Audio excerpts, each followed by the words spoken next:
มันเบียดได้ก็มุกบางตัวเย้าเนี่ยหรอใหญ่ตัวสิตัวเสียมุกบางตัวเลยกันเนาะ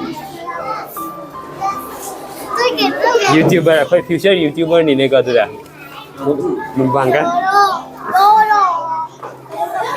Oke saya mau berteram nak sih kok. Atau ini ngasih live pun saya mau amda, amna top podam tang uhan jaga yang hang singgi, yang tang uhan jaga ni raksab ni kok. Atau saya am kain itu yang minasi kok. Kalau video saya loh yang minasi itu kak.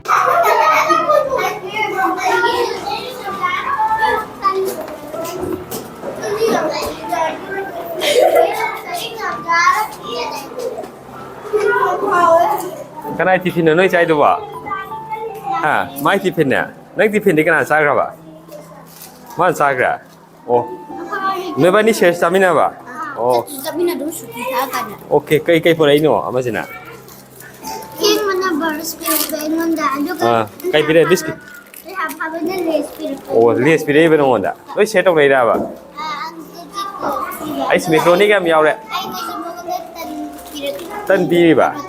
How bermain pada thadu ba? How ever kau? Neng siapa how ya? Kenapa pada thadu sahaja ke? Kena novel list por ahí sih na. Oh, angkat sih lah. How bro, kena share tu nak kerja nengi deh.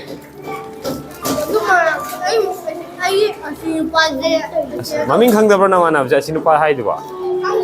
Khang dia. Kai ni apa leh? Dah sih dia. How tahu malah. Emang neng di share tahu tu apa? Tahu ya? Samin na bro. Mas share tahu tu malah. Neng share tahu tu apa bunga?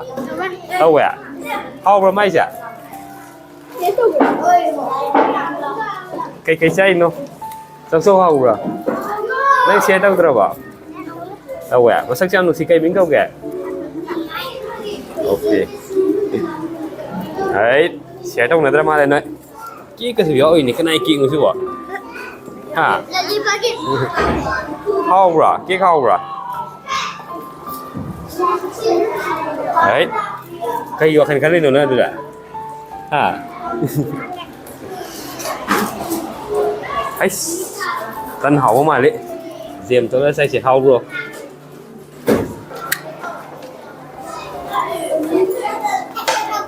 Hai, video nó lại, cái này nó bật cái xây gì vậy, đúng không? Hay đồ sắm như bọn này đi à? How bro kemain tu ke? Little Heart siapa orang? Atau kan Uncle siapa orang kah? Le siapa bro? Hai coklat sih macam mana le? Kemain tu no. How bro? Ha? Cái nó nâng thì phải nhau gì vậy? Nó share đâu bro? Share đâu vậy? Cái nó anggur siapa orang? Oh, mau ngatain ini sih dia. Anggur saya do. How bro?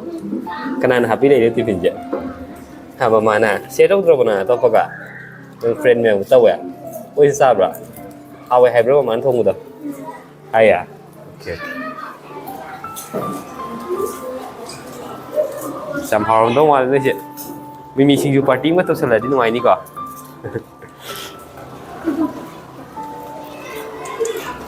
Mai sih how bro kemain tahu ke? How bro? Sih how bro mai sih? Ha?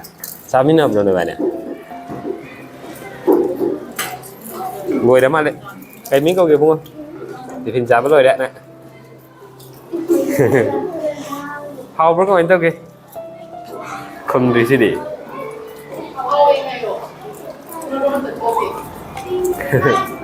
Baru ada KZE ni. Anda mau KZE. Share tu orang kami nak berusaha negeri. Loi ke ada? Nang udre tu deh. How bro kemain tahu ke? How bro? Itu bukan 6 gram ah. Kan lagi di mana? How bro? How bro, sharing tu macam apa how bro? Saya dia suka lagi kot, namun saya. Hai. Kiki am sare mu sai hom do ma le. Lemon la ba? Lemon ngồi lôi sa tho. How bro kemain tahu ke? Emang, lemon lah bolong je, ni je, how terbaik, ha, how terbaik.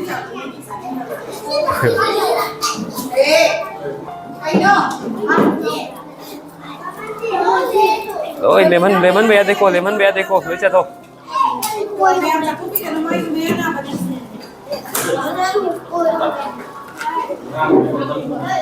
cái pakan kan pakan lain ni namanya nào thì ao đi thế nè ao rồi bà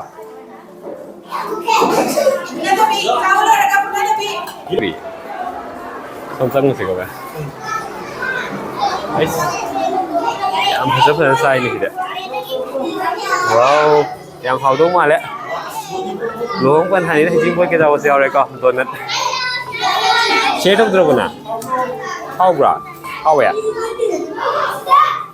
đấy xem hào mà lẽ cái chân nữa kìa ấy hào ngay từ này gì đấy gì đúng cái gì hào đấy hào bra hào vậy cả hào bra cái itu kìa chế đâu bro lagi dah ha chế trong này dah hào bra vậy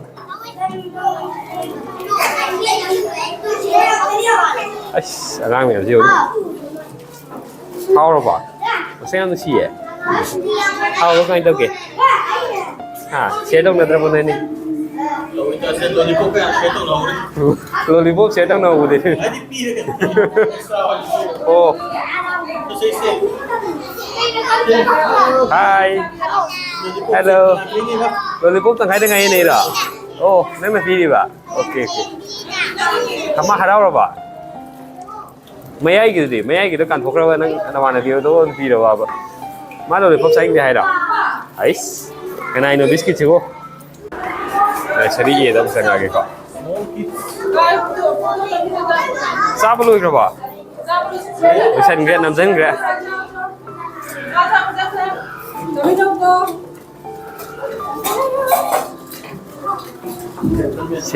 xe núi kem xe trong này cô how bro how bro phun gì mà phun gì mà how bro cái phun gì nâng lùi vào sao bà lùi à sao bà ngầm đó mà nó mà nó bị copy cho cô từ nó bị mà ঠিক chưa hi xe trong này đây nè how bro mấy chị how bro coi anh tao kìa how vậy cái này cái gì đấy hãy sử dụng game sai cô cái này kia nữa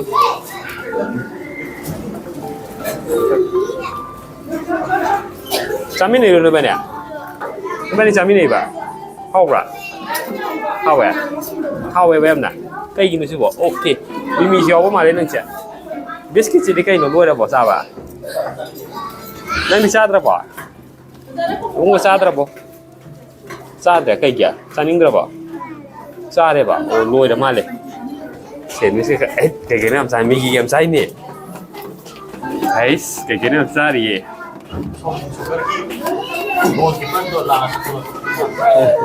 last gitu hao rồi không mấy tao kể hao vậy hao rồi còn những cái mấy tao kể gì đúng dây đó nó sao phải nữa vậy cái sau thì cái gọi cái đây là dan jad ra boleh banyak jad ra ba malu sengre hao bro kamai tao cái chai nó cái chai nó đang gua tan nhau đấy lupa me lupa nyo muruk ni aruka muruk ni pula ye alu ka wikeo ni dia yang hang dari ni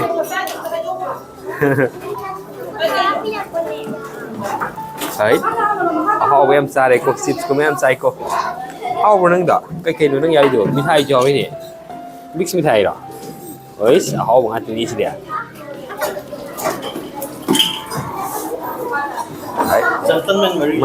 gentleman mari mấy ai đây thằng mình ăn là sai gì đi Esplegi cái hụi cô ngai ro tiffin share to qua xem mấy ngoài rồi nè how rồi bà làm ăn với tiffin sao how bro ada cái how ya cái share đâu rồi cái tiffin bro bro sada đi how ra ai thôi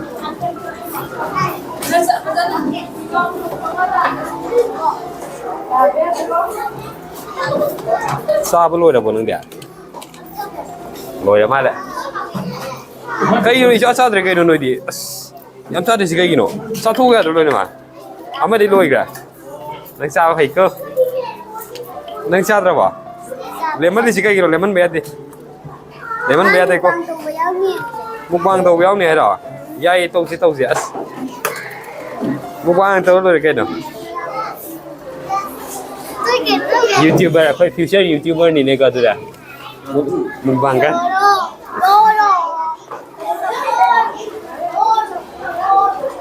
gua ada bos apa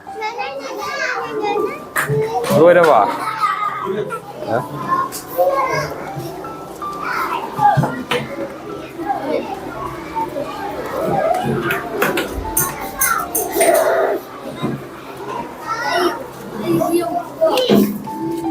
How bro các bạn tự sẽ thâu sao biết làm gì bro không đấy how bro how ấy không cả quên đi how trouble bro how ấy bao nhiêu này đấy tu pi nó udah masak kok how bro sẽ thâu rồi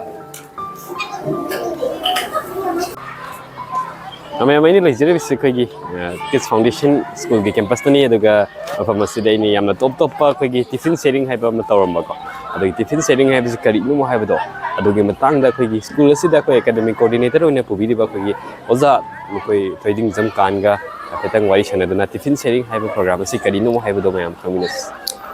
First of all, I would like to thank Mr. Dheeraj Luang for coming to the school and covering the valuable tiffin sharing culture of the school.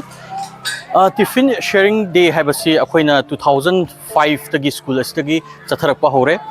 School asida tiffin sharing gi culture sikar gi damakta pangthoi bano hai targadi at a young age angang singsina pi ngai matamda makhoi gi most important basic thing amo oiba chinjak food haibasi share to botam biba haitare haibdi sharing haibagi habit asi akoina angang singsida inculcate tawraga hayeng wai chawra matungda responsible oiba citizen ama oiraga makoina productive oiba citizen ama oiraga makoigi leijariba du hojikki matamdagi horaga angang singsida food che share to ba ngam targadi hai targadi takbi targadi heng wai chawraga su makoina achoba adult amamam oiraga matungda successful oiba person ama oirba matungda hairiba so downtrodden people oigera ngasagi unsuccessful people oigera or ngasagi sonta horba minority amabu oigera madudai duda makhoi side gi share to pa haibasi ngamnabagi damaktani haibadi society is the fraternity haibasi yam important oi brotherhood haibasi yam important oi aduna brotherhood haibagi wakhalon asi angang singsida laknabai damakta pi ngai matamdagi